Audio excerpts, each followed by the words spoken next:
I thank all the businesses who turned out to tell us their stories, talk about the struggles, but ways that we could find solutions to help it move forward. We were very hopeful that come the summer with the All-Star game, it was going to be the kickstart to really bring back for that money that resources lost, the struggles that they had to put in. You know, during COVID, not only had they shut down, but they put money back into their businesses, building drive-thrus and others, borrowing to buy a food truck they can't have, but playing it to the employees. I wish Major League Baseball would look at the faces. I wish this administration would come here and listen to these voices. Because they encouraged the team to leave. They encouraged the game to be played somewhere else. This isn't a partisan issue. This is about America. This is about small businesses. This is about survival and coming back. Because we believe this is the greatest nation on earth. And we understand that small business is the backbone that brings the jobs forward. And these entrepreneurs who take the risk are the ones that make it happen, generation after generation. With that, let's take some questions. Yes. The Republican legislature passed SB 202 that the Major League Baseball was protesting against. Why is it Joe Biden's fault that they're protesting a bill that the Republicans have when I know y'all support businesses being able to make choices? Well, I think the president, in his encouragement, without reading the bill, many times he misstated what was in the bill itself. I mean, even from his own home state to what is allowed to happen here in Georgia, the number of days to vote, the openness in the process, I think that was misinformation, which encouraged the Major League Baseball to make an uninformed decision to move a game based upon information that wasn't true, that was not in the bill itself. And when you really looked at and you want to help minority-owned small businesses, you've got a much larger population of that right here in Georgia than anywhere else, and especially from where they moved it to. Yes, ma'am. So what's next? What do you do from here to help these businesses, or are you hoping Major League Baseball might change their mind?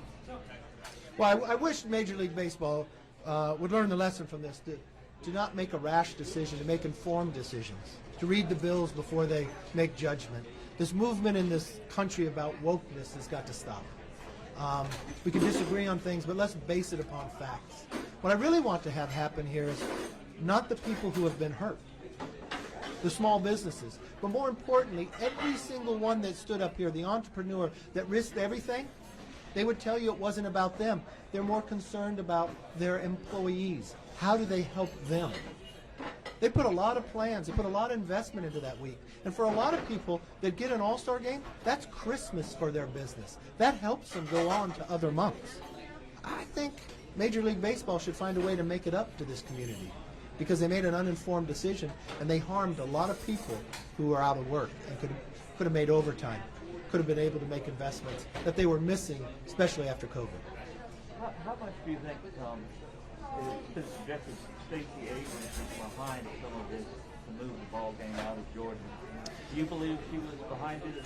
You know, I'm not from Georgia. I'd let one of these announce that there. But I would think, regardless of where you are in a party, you would be excited about celebrating your state. You would be excited about showing off. Baseball, they don't come out and show how they're registered to vote. They came out to play ball, America's pastime.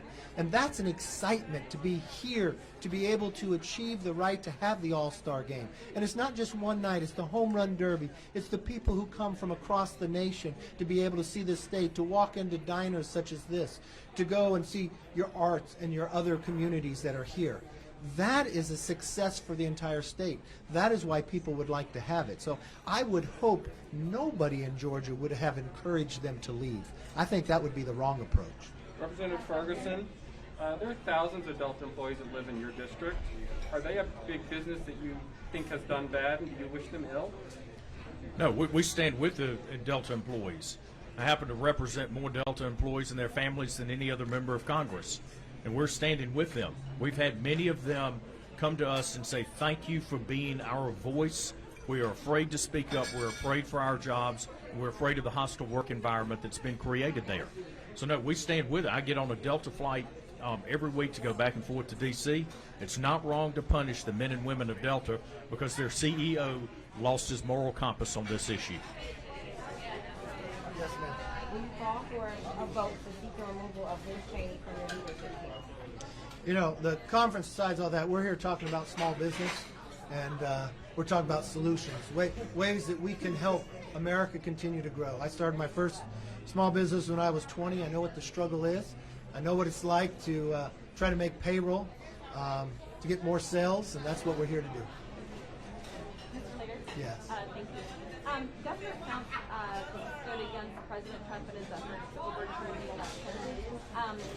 The president's very upset about that. Is there room in the Republican Party for a Liz Cheney and a Bernie Camp who have not supported the president on that, but you support? I've answered this question many times. The Republican Party is a big tent. We welcome everybody.